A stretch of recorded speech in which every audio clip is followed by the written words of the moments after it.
Rantau Pajang Perlak kami kemari mau bertemu sama anak ini, mau jadi anak ibu. Assalamualaikum warahmatullahi wabarakatuh. Berita uronyo pun depu. Nam tatuk pegah lebih.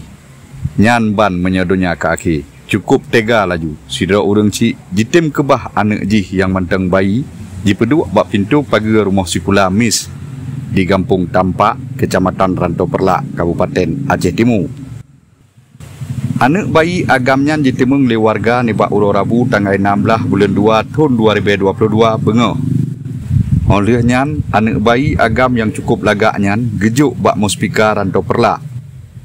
Jino bayinya oleh Muspika Rantau Perlak ka geserah ke Dinas Sosial Aceh Timur yang diterima oleh Kabid Rehabilitasi Sosial. Kabid Rehabilitasi Dinas Sosial Aceh Timur Muklis atau yang sering gemehoi gobit nibak freelance news bahasa Aceh gemarit. Untuk sementaranya, bayi yang getitip nibak UPTD Ayam Mata Dinsos Aceh Timur untuk ga asuh dang-dang na urang tuha asuh ke anak metuahnya.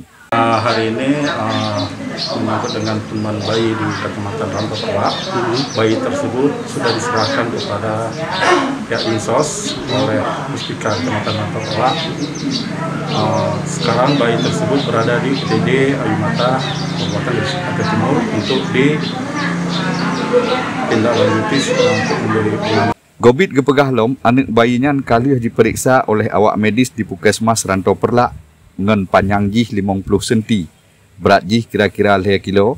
Wate jiteme bayi agamnya dalam kondisi sehat walafiat.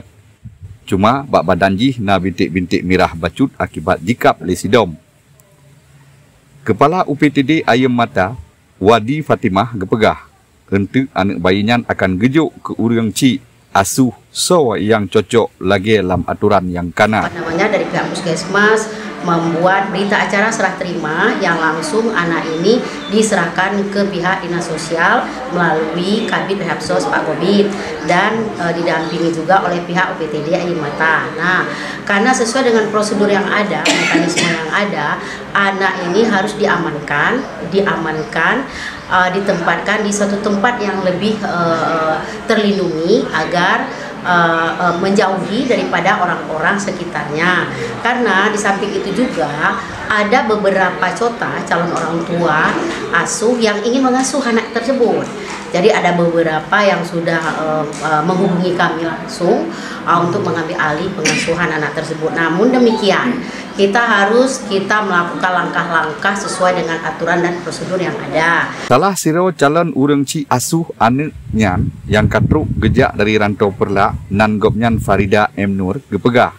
Menyo anaknya jibi ke gopnyan akan gerawat anaknya dan akan ke pesikula dan geyak-juk jak beut. Pokok ji kira lagi anak draw gelaju. Rantau Pajang Perlak kami kemari mau bertemu sama anak ini, mau jadi anak ibu. Makasih banyak lah Bu ya. Saya udah niat sama Allah semuanya kan dengan izin Allah. Mudah-mudahan anak yang enggak ada siapa-siapanya ini mau dijadikan anak ibu dunia sampai akhirat. Gimana saya memperjalankan pendidikan anak saya yang udah sukses 2 orang, anak ini ke depannya begitu juga yang ibu inginkan. Kalau diberi umur yang panjang oleh Allah kan, kayak mana yang semestinya baik tentang agama maupun tentang dimanapun. Kasus mentemung bayinya jino tengah didalami oleh pihak kepolisian Polres Aceh Timur. Dalam halnya ditangani oleh Polsek Rantau Perlak. Habanyo gepesampo oleh Ilyas bin Ismail Freelance News nan menginggris haba me Aceh.